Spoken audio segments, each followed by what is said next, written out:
and then I'll hit record on this end.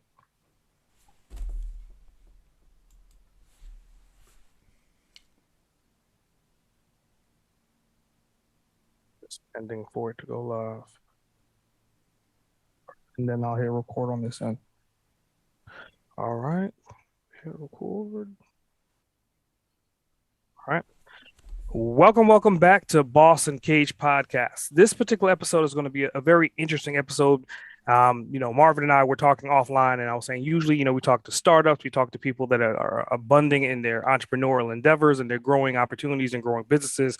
But Marvin is on the other side of the coin, which is a very interesting and fruitful side of the coin that, obviously, if you're in a startup, if you're a beginning entrepreneur, everything that he's going to tell you today on this podcast is going to be something that you definitely want to take out your notebook and write notes down because as you guys know, I always deem whoever I'm interviewing with a particular nickname. In today's episode, I'm going to deem Marvin as the exit strategy boss. So without further ado, the floor is yours. Why don't you tell the audience a little bit more about who you are and what you do?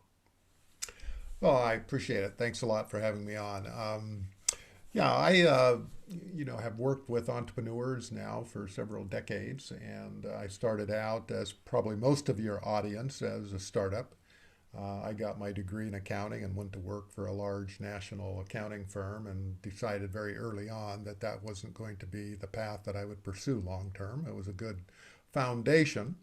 And while playing pickup basketball after work, I met a guy that we hit it off real a lot, well, and we just built a bond and friendship, and that led to us talking about business. And before you know it, we're leaving our respective jobs and starting a business. Started out with just the two of us in an office with desks that were facing each other, and we were in the equipment leasing business at the time, and we built that business from the two of us up to 70, 75 people. Took up a couple floors in an office building downtown in the San Francisco Bay Area, and it was a great ride. And we came to a point after a while we decided that our career goals were changing, and we went to a park and sat down and in an afternoon worked out our exit strategy at that time, and kind of went our separate ways. And then from that point on, I got involved in another business and grew that business and eventually built it to a national platform that had several hundred locations around the country. And a few years ago, I exited that business and I thought I would just sort of fade off and take life easy. That's kind of the dream of everyone, is to get to a point in time where you can go do the things you really want to do. And I found that my real passion in life was being involved and being in the game. And standing on the sidelines wasn't as exciting as I thought it was going to be. And I got to thinking about, all the experiences I'd had in my business. And the last exit I had when I sold the business was a little bit different than other exits that I'd had that were kind of at a much smaller scale. And I was not all that well clued in. This involved outside financing, private equity and boards of directors and banks and all that type of stuff. And it was something that I was not prepared for. And after I sold that business, as I said, I got thinking about what's next. And I thought, there's probably a lot of other people out there like me, and businesses that are small, mid-sized, or large businesses. You only get to stand at the plate once or twice generally when you sell a business, and sometimes you spend years, if not decades, sometimes a lifetime of building something, and then you don't give a whole lot of thought about how you're going to get out of business. A lot of time and energy is spent about getting into a business and how to do that, but not a lot of times significant thought is given to how am I going to monetize this? How am I going to get maximum value? And when am I going to exit? And that's why I started a podcast called Business Exit Stories, and have sort of built up a consulting business on the side of that. And it's just been a great ride. I've just met phenomenal entrepreneurs and deal makers, the business brokers, M&A specialists, investment bankers that make deals happen. Hmm. Very, very, very well said. And I'm just listening and recapping to what you said. I mean, obviously, I would say you're more of a serial exit strategist at this point. You didn't do it once, you didn't do it twice. I mean, you're doing it multiple times, not for yourself, but for other people as well. So let's just dive into like your story a little bit. Like, if you could define yourself in 3 to 5 words, what would those 3 to 5 words be? Um, exit strategist. I think that that sort of sums it up. A lot of people are startup specialists, turnaround Mhm. specialists. You don't find a lot of folks out there that focus on the exit. Nice. And that's really what it's all about. I mean, that's why you work so hard. That's why you start businesses. You want to make a good living while you're doing it, but eventually you want to monetize all that hard work. Let's just talk about like your story for a minute. I mean, obviously, like historically, I mean, you've done a couple different things. You know, if you've done some traveling, I think in your bio, you were in Africa at one time. So, like, how do you, go from doing all these different facets to then honing in to being more so of an exit strategist? How did that come to fruition?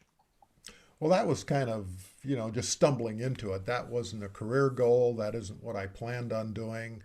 It's just that I've had several exits, and every one of them was different. The last one was different than my first two.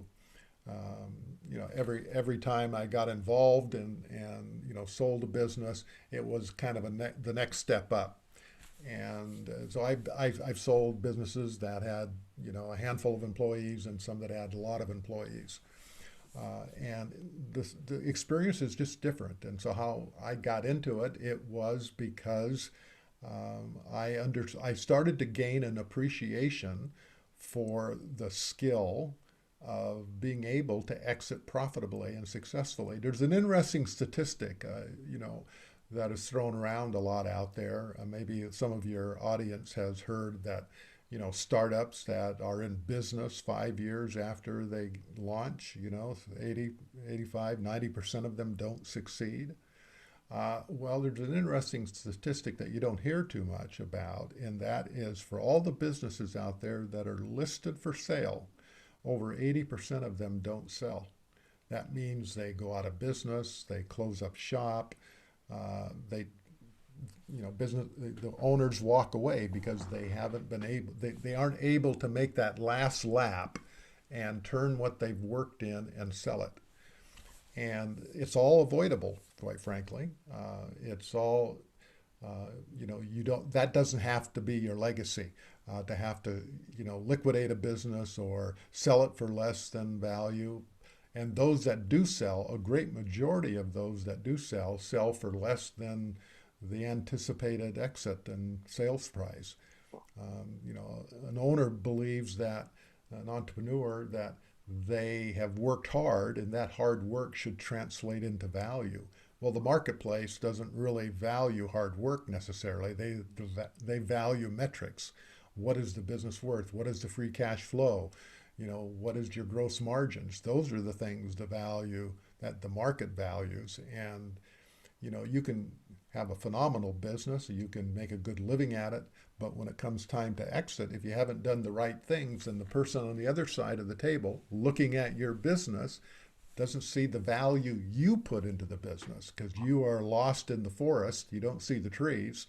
And you just think because it's your business, you've worked hard, you got a good name and reputation, but the underlying metrics of that business don't establish or create the value that you anticipate. They don't justify that value. And if you know that, and if you can project yourself looking down the road a few years, what is a buyer going to want to see in my business? If I were a buyer at this time, what would I be looking at in my business? What would be the numbers? What would be the metrics that I would be looking at?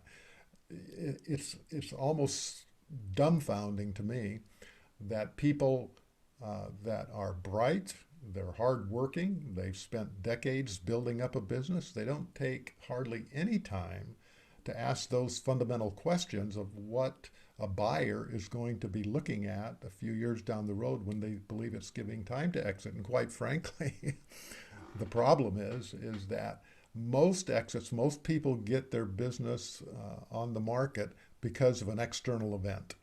Uh, they get burned out, competition is entered, They get have a health event, a death in the family, problems with a partner. More often than not, those are the type of motivations and drivers that people decide now is the time to sell. It isn't a plan. It isn't a well thought out plan that people put in place. And because of that, people sometimes get caught with their pants down. I think, I want to unpack some of that, right? So listening to what you're saying, obviously, I mean, you're very astute to what you're doing. So I want to kind of make this as layman as we possibly can for some of the new startups or the new Mm-hmm. entrepreneurs getting into it. So uh, exit strategies, right? So people that may hear exit strategy may be in a conception of just selling a company, but there's multiple different aspects to selling a company. You have acquisitions, you have mergers, you have equity sellouts, you have stock. So let's dive into that. Like, I mean, like, could you kind of like itemize out and list all the different variables of exit strategies that you know of? Well, you are right when you say that there are a lot of different ways people can step away from their business. And you mentioned that a lot of your audience here are people that are in their early stages of growing their business. All too often, I see decisions made early in a business, such as how they structure the business, the type of entity they create, the type of partnership agreements they have, the type of people they bring on board. All those early decisions can have a long term effect on what your business is eventually going to be valued. If you know that and you have got are starting a business, I often give the analogy that you would never go on a vacation or most people wouldn't, I would say, go on a vacation and just get in the car and start driving with not knowing where you're going, how long you're going to be gone, what you want to see, and when do you have to be back from your vacation. It's people put a lot more planning into a family vacation, quite frankly, than they do sometimes in planning how they're going to get out of their business. And that is a true statement. I can say that based on experience, that people don't take the necessary time to just think about what they're working so hard for and how they're going to monetize that. And so when you ask the question about the different types of exits that you can be involved in, you know, you can sell out to a partner, you can sell out to a third party, you can sell out to your employees, you can look for a strategic buyer, someone in your own industry that may not be geographically where you're located and they're thinking of coming into the market. And one of the things they will always do, they will look whether it is better to build or to buy. They want to enter a new region, a new state, a new part of the country. They will look around for who the players are in that geographical region, and they will see what their position in the marketplace is, and they may even open up discussions and acquisition discussions. If you've been in business, for those of you that have been in business for any period of time and your business is doing well, you will have people reach out blindly to you and ask you about selling your business. Are you interested in selling? Some of those are just third party intermediaries that are looking to find companies that are looking for positioning themselves to sell. And others are really strategic acquirers that are looking for the ability to acquire a company instead of spending a lot of money and a lot of time building up their presence in a specific geographical region. So it kind of really depends on the type of business you're in. Depends on what size your business is. You should never discount that size is the only thing that matters, that you need to be a big business to be of interest to somebody. You may have, some of your audience may have the term of roll up, where an entity is going around the country buying smaller entities to incorporate them into a larger brand. And a lot of times it's just a handful of people that comprise a company that can become a part of a roll-up, and a lot of times that they can get extremely high valuations for their company because they are in the right place at the right time. Very nice, very nice. Well done. So, I mean, with that, let's just say, let's talk about your ideal client because you're talking about you do some consulting. So, do you deal with startups? Do you kind of help them formalize like the right principles and the right foundations of the land, or do you more so kind of come in and kind of check and see if there's cracks in the foundation, help them fill those voids to get them on the right track? Well, for a startup, it's the type of things that you need to do at a startup is more strategic than it is planning for what's going to happen in the next 2 or 3 years. And so the question is, yes, I think a startup should have some discussion or give some thought to what the end game is going to be. Sometimes you start a company if you're an employee working for somebody else and you have a specific expertise and you're maybe downsized, or you decide that the company you're working for has changed its values and you don't want to work there anymore, and you think about going out on your own, and you do. Well, when you do that, you probably have some sort of idea of how long you're going to be doing this. If you're in your 40s or you're in your 20s or you're in your 50s, depending on what your age is and what your goals are, will somewhat set you on a course of how long you're going to be practically be in that business. I've talked to a lot of young entrepreneurs in their 20s that launch something. They have no intention of making this their life's career and dream that they want to be in this forever. They see an opportunity, they grab it, they build it, they get it up to a point, and they attract the attention of someone, and that may be their intention all along, is that they're going to be in this for 5 years.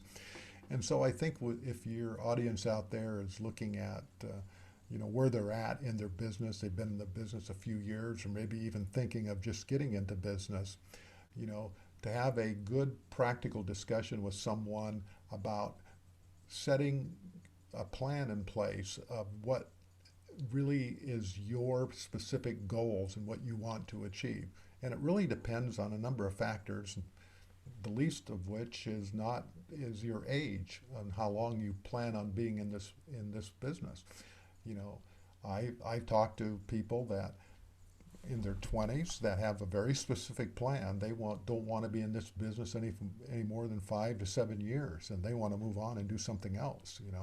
They just see an opportunity and a gap in the market, and they want to attack it, but they have no intention of being in it long term. And when they have that type of thought process, you do things differently than you are if this is your passion, what you want to be doing for the next 20 or 30 years. You make decisions that are different, and they definitely have an impact on how your business is going to be valued when that time does come, because decisions you make today are going to, in many cases, profoundly impact how a buyer is going to look at your business. Very interesting. So let's just get back on like your story for a little bit. I mean, I think that obviously you're in a serial situation to where you've had multiple exit strategies, right? So obviously the perception of you being overnight success is kind of completely out the window. But in reality, how long have you been on your journey? Well, I grew up in an entrepreneurial family. My father had his own business. I saw the ups and downs. Being a kid raised a father that had several businesses as he was growing up. I saw him become. I grew up in a small town of rural America, and he was one of the I would say upper middle class. He had his own business. He walked in the same circles as the doctors and attorneys in town because he had a very successful business. And I saw him, things take a turn and the economy changed. And I saw him struggle and, have to, go from one business to another. So I wasn't under any illusions of what entrepreneurship was all about. He always wanted me to get a better education. He never graduated from high school.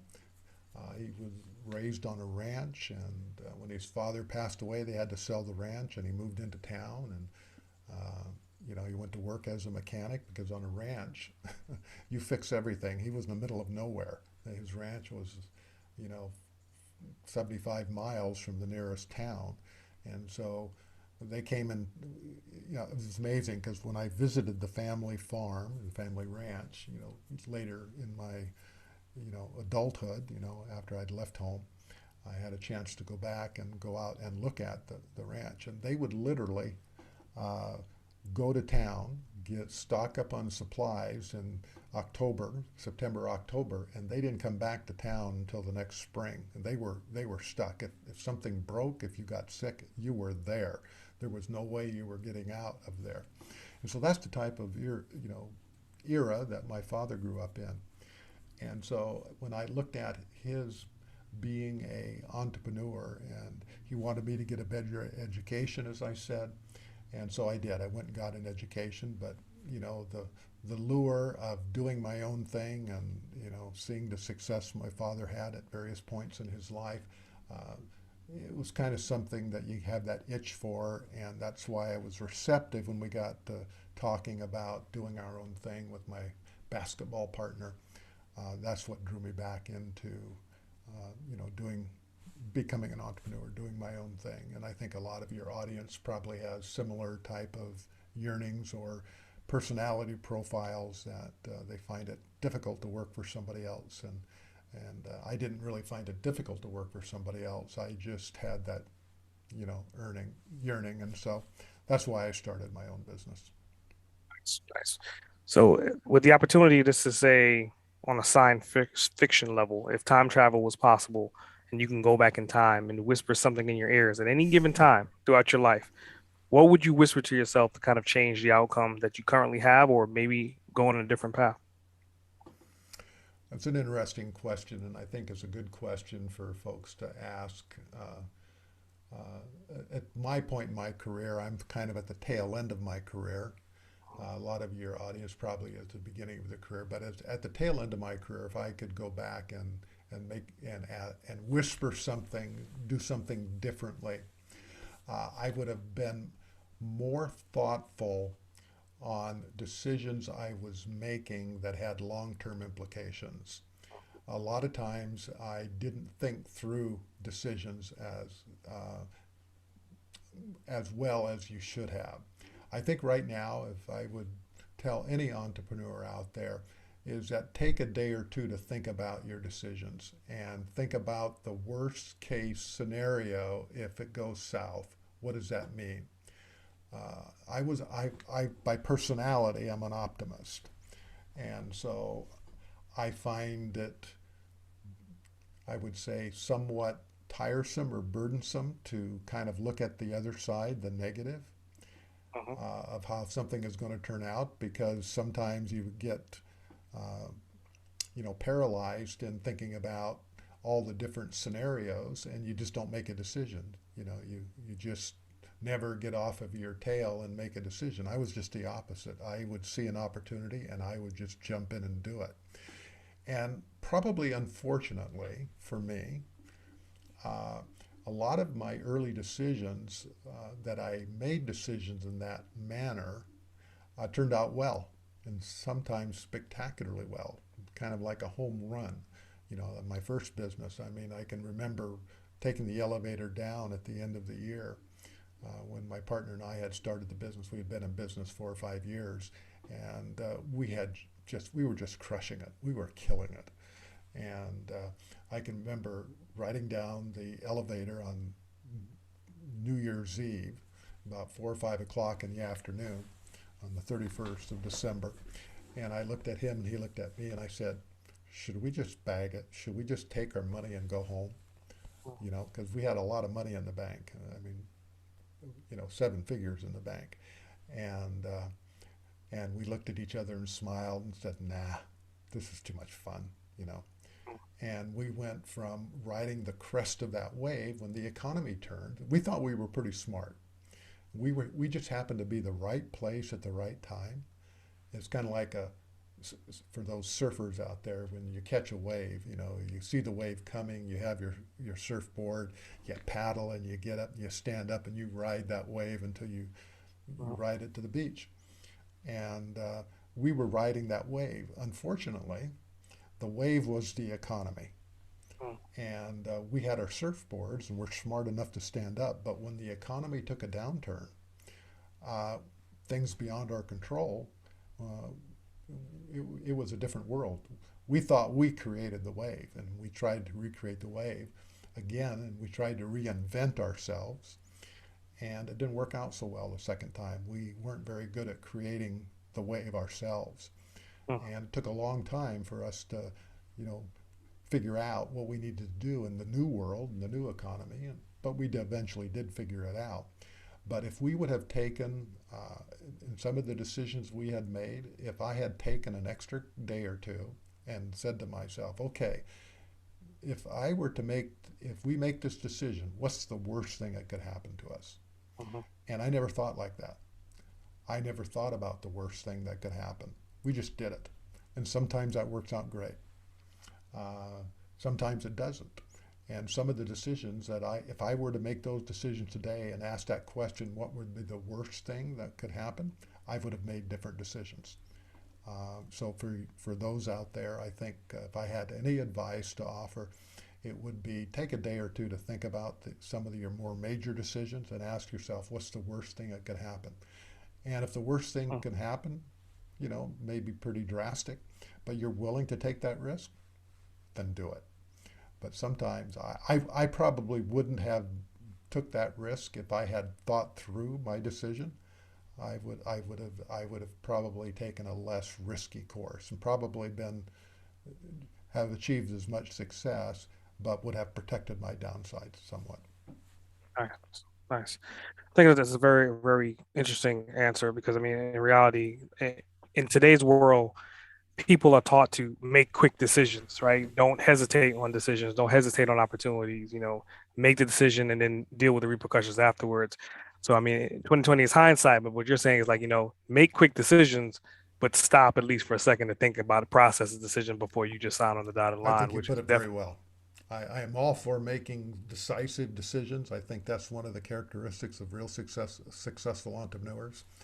Uh, but you know, consider the magnitude of the downside. Uh, Most likely, you're going to make the same decision anyway. But occasionally, you may want to pause and you may step back and say, "Okay, I'm going to make the decision, but I'm going to do it a little bit differently this time." And if I'd have done that, some of the decisions I made would have turned out better. I know that. Wow. So I mean, you brought up your dad being like a hell of an entrepreneur and being able to walk against or amongst the echelon, right? But growing up as a kid, you've seen that happening. So I would think that would probably be an influence to where you are right now. So my next question is kind of like, how do you currently juggle like your family life with your work life? Well, right now I have the privilege, I said, I'm at the tail end of my career, so I don't work with the same intensity as I did early in my career. 16, 17-hour days were nothing. When I was building and scaling a company, I just loved what I was doing, and it wasn't really work for me. And I'm sure a lot of your audience, that's the way it is for them. And sometimes you get the work-life balance out of kilter, and I did. There are different times in your life where you have to put work first because you have to put bread on the table. And sometimes, your family and personal life, is put on the side because, making a go of it is, real crucial. And if you don't do what you need to be doing, unfortunately, some people get into a pattern that becomes their life, and they don't readjust down the road. For those that don't readjust down the road, generally do not have a lifestyle or marriages that hold together, or kids that they build relationships with, or friends that they have long term. When they sacrifice profession or their business over everything else, and it becomes a lifestyle, and that's how they operate over a long period of time. Um, so I've learned that there are times when you sprint and you have to be very focused and you have to have blinders on because you're working against a deadline, you're working on a big client, you're working on a big financing or whatever the situation may be, and you have to put blinders on to get it done. It's kind of, you're in a seventh game of a 7 game series for the world title, if you're going to use a sports metaphor. You have so much time to get the job done. But after that, after the game is over, that specific push or crunch time, then you need to, you know, recalibrate and, balance out your life. And don't make your life one series of seventh game playoff series, you know, week after week or year after year. It never works. Never works that way. Even those that make a lot of money, they usually have a lot of regrets during the way. Definitely interesting. I mean, I would, correct me if I'm wrong. I would think that, based upon like the way you're defining these particular answers, I would say you're a very structured individual. So my next question is based upon like your daily structure. Like, what does your morning routines, your morning habits look like? Up around 6, I always I do my exercise. I walk and listen to podcasts, every day. I have a 4 mile route that I take, in a jog or a walk.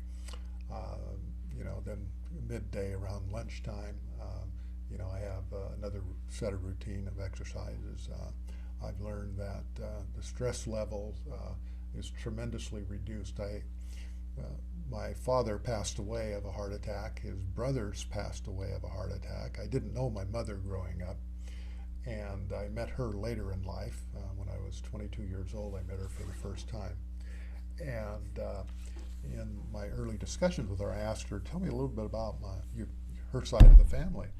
And I found out that her family also had.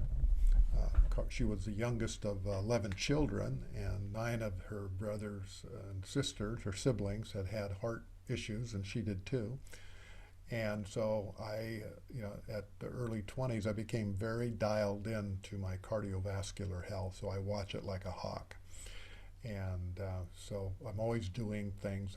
Early on, I found I really found something interesting that is probably common knowledge, but I had lived it myself. Is that I would take my blood pressure, 5 or 6 times a day, and I would chart, what my blood pressure readings were and what I was doing, when was I took that blood pressure. Sometimes I would have just come out of an intensive meeting, or was really focused on something that was a kind of a high stress situation, and I noticed that I could drop my blood pressure, by 30%, just by exercising. And I went through and I charted that. When I first noticed this, that I would have my blood pressure be up around 150, 155 over 135 or something like that, and that's pretty high. And I would go exercise, and then I would take my blood pressure after exercising, and it would be down to 113 over 79, just because I exercised. And so, I mean, that's common knowledge. I mean, if you read anything related to health, they're always telling you that, to de-stress and, to maintain your blood pressure and everything, exercise. Well, I actually, saw that in real time in myself. So even today, I monitor that and keep track of it. And so my routine getting up is to exercise. I do plan my day. I have my list of things that I do. I do plan my day. I keep track of what I'm doing. Um, but not only kind of like a to-do list, but things that are more global. What I want to achieve for the year, and break it down into components of what needs to be done when to get something done. A bigger term project. Uh, I'm not an engineer type, but that's how engineers think. They take a very complex problem and they break it down to small steps. And what seems like an insurmountable task or goal is just a series of small steps. And the older I've gotten, the more I realize that the first journey begins with that first step. I mean, all common sense stuff. no big revelations there, but it's really hard to incorporate it into your life a Yeah, lot of times. definitely. Well, I definitely appreciate you sharing that. I think this next question kind of I'm very interested to kind of hear what your answers are because I also know that you're a fellow author as well. So part of this podcast, I mean, I've had the journey of interviewing like hundreds of people at this point in time, and I've had asked this question to every single one of them, and it's a three-part question, right? So the first part of this question is, what books have you read on your journey, right? Like, what's the telltale book that stands out to you that helped you go, from 0 to 50, from 50 to 75, from 75 to 100? And then second part of this question is what books are you actively reading right now? It could be audio books or what physical books do you read, maybe on a routine basis. And then let's talk about the books that you've authored and your new book that's about to come out as well.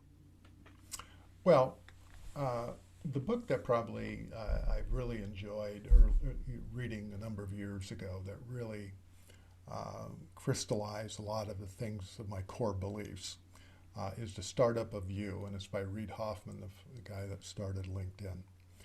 Um, it really, the core concepts that he talks about of you yourself, the startup of you, which is, a very catchy title, but it really is talking about it's people that make things happen. It's you that makes things happen. People that build big companies. I mean, Steve Jobs, the classic entrepreneur and visionary, it was about who he was, how he managed and viewed the world.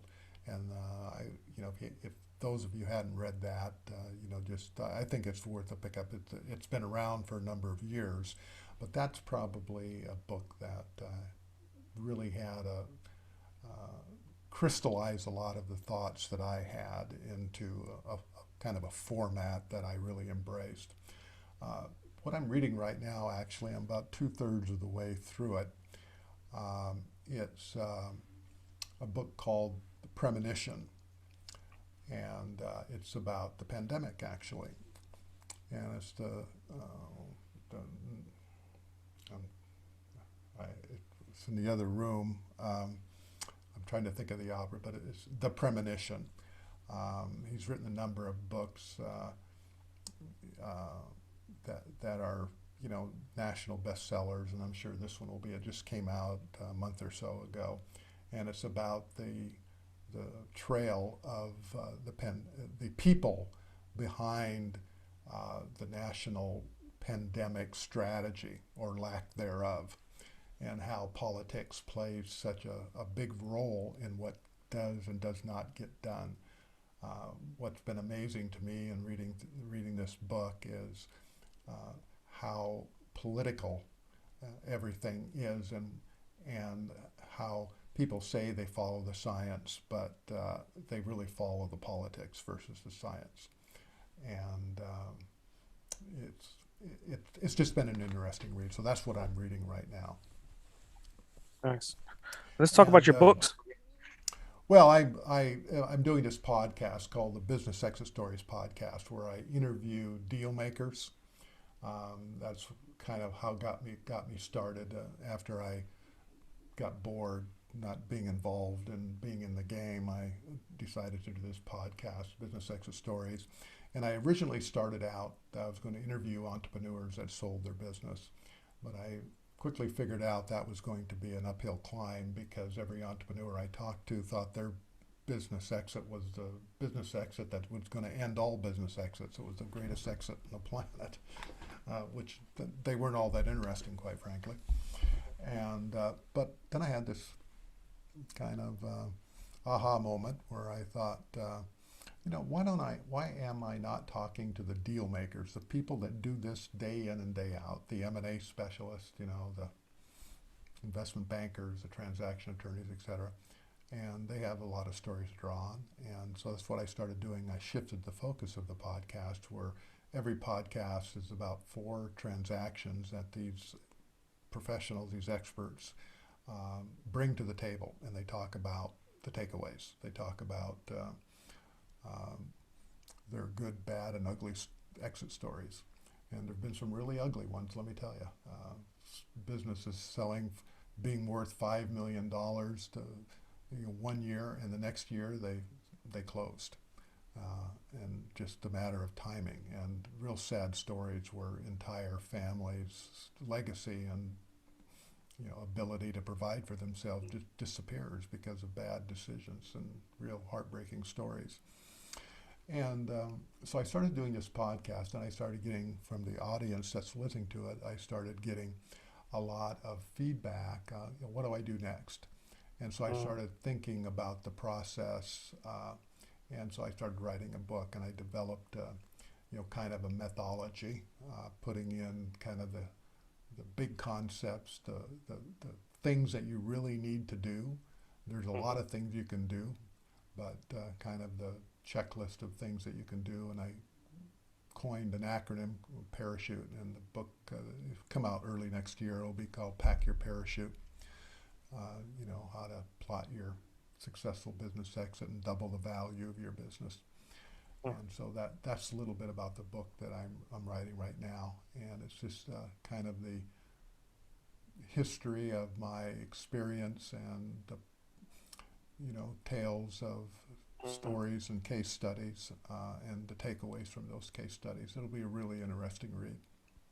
Nice. I mean, I definitely like the title. Is that a play on like the golden parachute, or where did that title come from? Well, uh, I went skydiving with my daughter, and I don't like heights. It was a white knuckle experience for me. She had a lot of fun, but it was a white knuckle experience for me. I was on a business trip, and we were in Australia and New Zealand, and she turned 21 while we were on the trip. And I asked her what she wanted for her birthday, and she said she wanted to go skydiving. And anyway, long story, but I guess that isn't why, what colored your parachute. That's not why I got it. It was the metaphor of the pilot never packs his parachute while the plane engines are on fire. That's not when you pack your parachute. You pack your parachute before you get on the plane. And I thought that was a good metaphor for how an entrepreneur should look at their business. They should have their parachute packed way before they plan on exiting it. So if something happens unexpectedly, the economy, a health, a death, their parachute's packed, they just can grab it and jump. But so many times they're frantically packing their parachute as the plane's engines are on fire and they're going in a nosedive.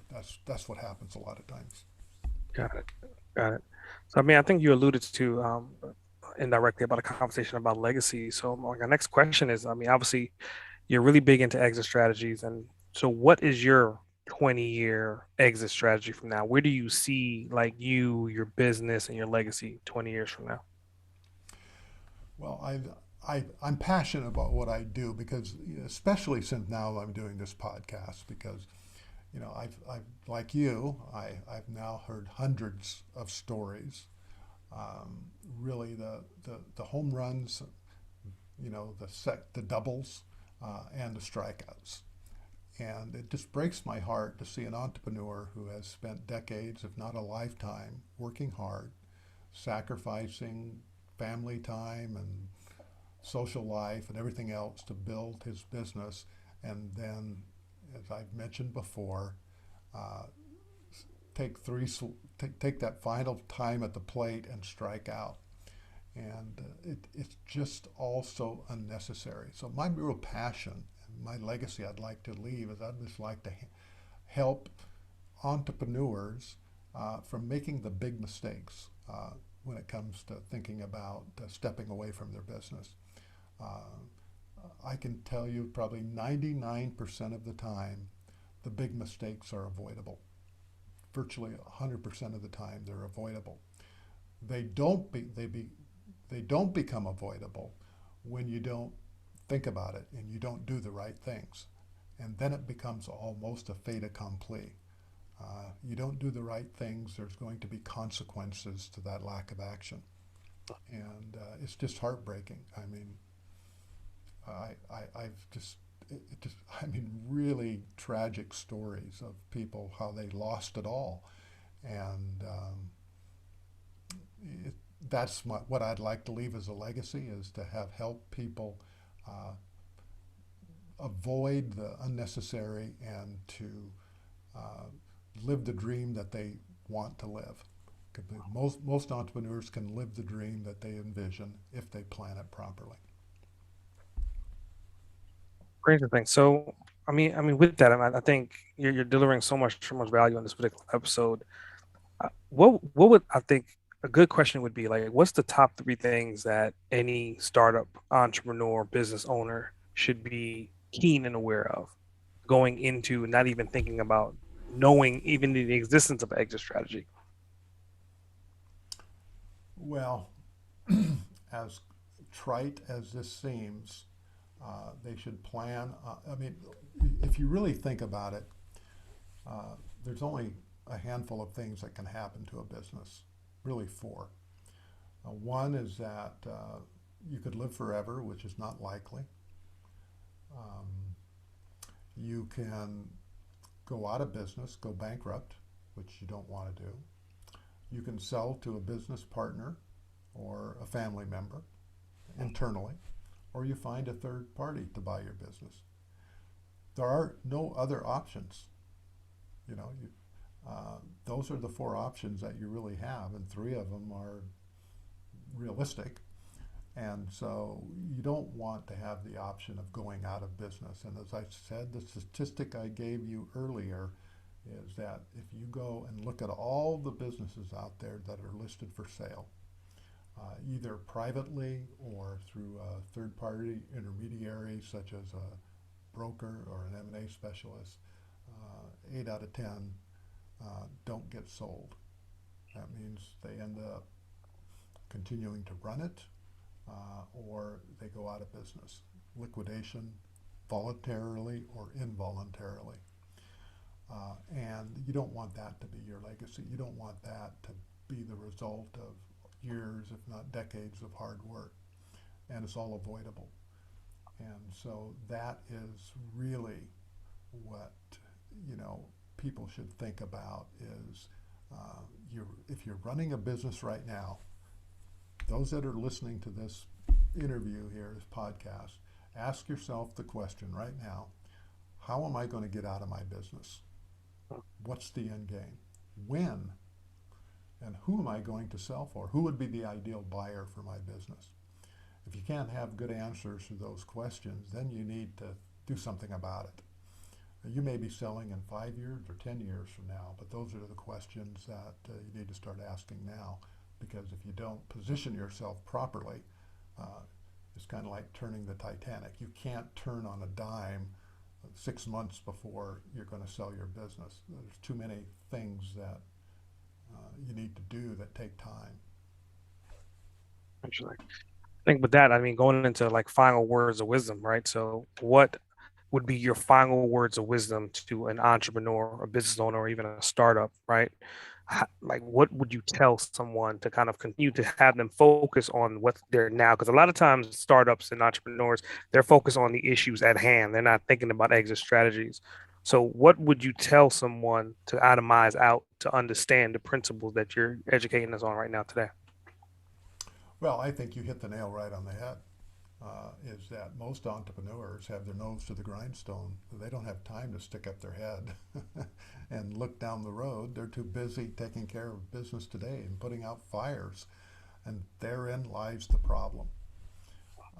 Is that that becomes a pattern, it becomes a habit, it becomes a process that you never stand back and look up, and that's dangerous. You need to really start, you know, if you started a business 3 years ago, you're not thinking about, you know, when you're going to sell your business. You're just trying to survive today a lot of times. And even if you're really successful, you're just thinking about, you know, that next million you're going to make and grow your sales. You know, that's what you're thinking about all the time. And that's the way it should be, quite frankly. But as you're making some of those strategic decisions, like who you're hiring, how you're formatting your business, occasionally you need to just take a step back and ask the question, you know, uh, when do I want, ideally, when should I sell my business in the future? 5 years, 10 years, 15, 20 years, whatever that answer is. That'll change. It always does. Nothing is cast in stone. Mhm. But you need to start that. You need to think that start, right? So the big takeaway that I would like to leave for anyone that's listening here today, the big takeaway is you need to think about it. You don't you don't want to not you don't want to put yourself in a position to be making decisions as, and I'll use the metaphor of the parachute, that your engines are on fire. You don't want to be packing your parachute at that time. You want that parachute packed. You want to have gone through the process of thinking about it. Now, when you use that parachute, you may never have to use that parachute, quite frankly. But if you have to, you've done a lot of the things that are going to be necessary that are already done. You don't have to think about, and you can just grab the parachute and jump, and then you can pull the ripcord, and you're home safe. Nice. Nice. So how do people get in contact with you? I mean, obviously you have a website, you have a podcast, social media profiles. Well, the podcast, any entrepreneur out there should listen to the podcast, really. Business exit stories are entertaining. Uh, they're always different. Mhm. There is no exit that is the same. Uh, Similar type of businesses, different entrepreneurs. Every exit has its own unique twist and turns to it. So you should listen to the podcast. I have a free report that I've prepared. Um, it's if you want that free report, it's how to literally double the price or the value and the amount of money you put into your pocket when you sell. It's not that hard to do if you think about it. And so this report is for those entrepreneurs out there that just want to spend a little time thinking about it now versus 5 years from now. This report will be somewhat enlightening, and it's kind of the basis that I've kind of written my book on. It's kind of the big picture overview. It's a 10, 12 page white paper report that I think you'll reading it. You just go to businessexitstories.com/report, and you'll be directed to a landing page where you can download the report at no cost to you. So I think that would be a good starting point for anybody out there that is an entrepreneur that doesn't want to work their whole life and not be able to monetize what they've built. Very nice. Very nice. So going into the bonus round, I think this next question will be very interesting, right? If you could spend 24 hours with anyone, dead or alive, uninterrupted for those 24 hours, who would it be and why? Oh, my real hero, historical figure would be Abraham Lincoln. I have read his autobiography. I've read a number of books. On him. He just fascinates me. For a person that grew up in a log cabin and rose to the highest office in the country and under the most trying and difficult circumstances, and then less than 2 weeks after the war, was finished and won, then he's assassinated. What our country could have been like if he could have lived another normal lifespan. So that would be why. I just think his insightful wisdom is for the ages, and I would love to be able to chat with him. For someone in our own era, it would probably be Steve Jobs. You know, um, I'm a diehard Apple person. I used to. I resisted a long time buying the expensive, Mac computers, but once I made the transition over to that platform and kind of their ecosystem, and for the brand that they built and their customer service and the quality of their products and the type of visionary he was, he's kind of the ultimate visionary, and at least in our generation. Very true. Very true. I got another one for you. Outside of your kids and your direct family, what is your greatest achievement to date?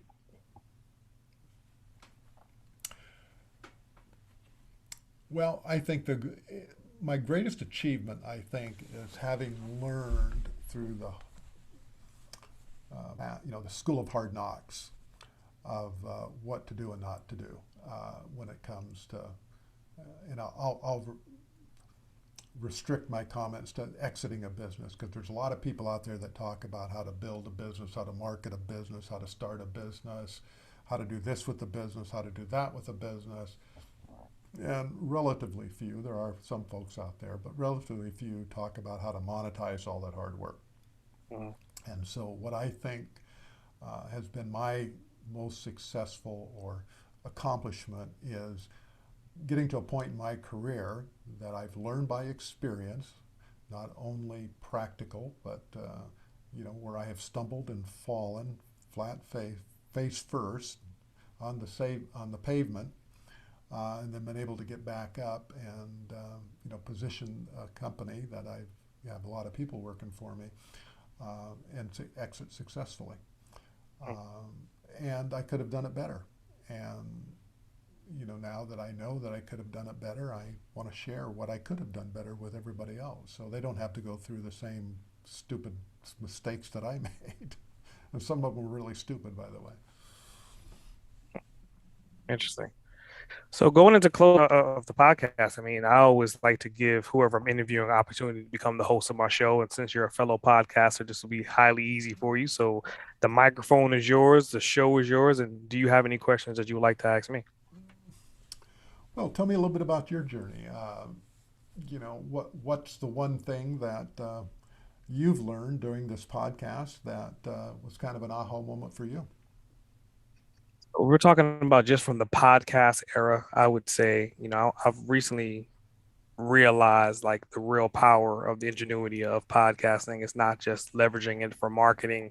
There's so much more value than just the aspect of interviewing someone, like building relationships, having this communication, and I'm learning at the same time. And then I'm also being able to leave breadcrumbs behind for anyone else that comes behind to listen to these episodes.